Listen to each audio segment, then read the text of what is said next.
Turabasuhuje mwese mukurikira ibiganiro byacu, twizere ko mumeze neza cyane mu bice bigiye bitandukanye mugiye muherereyemo. Ikipe ya Rayon Sport yanyagiye ikipe ya Kiyovu Sport ibitego 4 ku busa. Ni kuri uyu wa gatandatu aho ikipe ya Rayon Sport yatsinze inyagiye Kiyovu Sport, yabanje no kwihagararaho cyane aho byakiniye kuri Pele Stadium, yari yuzuye abafana benshi cyane. Ikipe ya Rayon Sport iza gufata ikipe ya Kiyovu Sport irayifatira n'itsinda ibitego 4 ku busa. Wari umukino w'umunsi wa 8 wa shampiyona, wari witezwe cyane ku ruhande rwa Rayon Sport.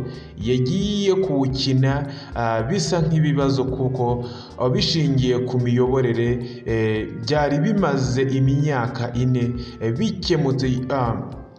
Nyuma rero yuko abayiyoboye bose ubu bahurije hamwe ndetse banayisura mu myitozo ya nyuma, kuwa gatanu bagiye bayisura ndetse ubona ko bagiye bari kumwe n'ikipe ya Rayon Sport yahise igarukana akabaraga. Uyu mwuka mwiza rero watumye uyu mukino witabirwa cyane n'abakunzi ba Rayon Sport. Bari bagize 90% by'abafana bari muri stade, yari yuzuye ku ijanisha rya 99%.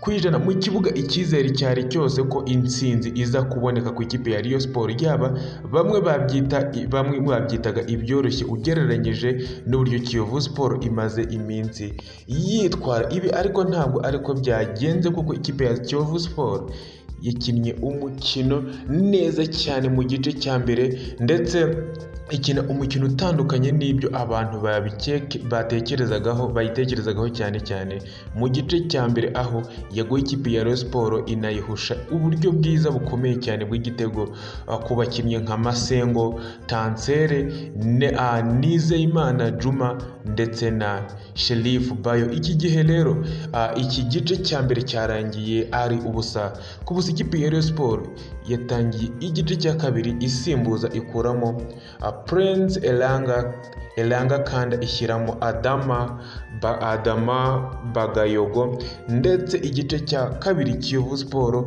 yagitangiye nayo ishaka gukomeza gukubagana ku izama ndetse ngo irebe ko yabone igitego, ariko bitamaze igihe kinini. Ku munota wa 58 ikipe ya Rayon Sport yafunguye amazamu ubwo Iraguha Haji yafataga umupira akirenganiza neza n'izamu maze agatera ishoti rikomeye cyane rigendera hasi. Umunyezamu Nse Rwanda Jihadi ntiyabasha kuwukuramo, ntiyamenya n'uburyo umupira umunyuzeho.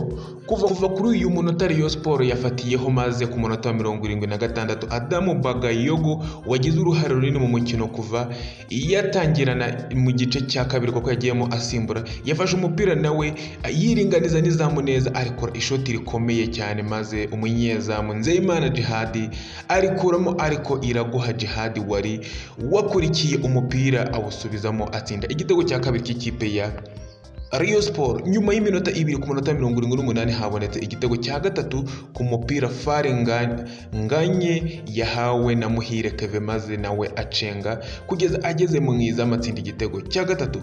Mu minota 4 y'inyongera ikipe ya Rayon Sport yakomeje kurusha Kiyovu Sport ku buryo bugaragara, ku buryo ikipe ya Kiyovu Sport yari hasi cyane mu gice cya kabiri, maze ku munota wa 4 gusa w'inyongera Adamu Bagayogo asubiramo ibyo asanzwe akora, atera amashoti akomeye cyane maze aritera yitegeye izamu atsinda igitego cya 4. Ikipe ya Rayon Sport ibona amanota 3 ayigira iya mbere n'amanota 18, inyagiye ikipe ya Kiyovu Sport ibitego 4 ku busa, ikomeza kugumana umwanya wa mbere ndetse ikipe ya Kiyovu Sport iguma ku mwanya wa nyuma n'amanota 5 yonyine. Ngibyo rero iby'ikipe ya Rayon Sport yakoreye mu keba Kiyovu Sport, aho yayikubise ibitego 4 ku busa, dore yuko byari bimaze igihe bihanganye ndetse ubona ko ikipe ya Kiyovu Sport yajyaga ihangara Rayon Sport, ariko muri iyi minsi ikipe ya Kiyovu Sport ikaba ifite imbaraga nkeya. Mwakoze kubana natwe, ciao.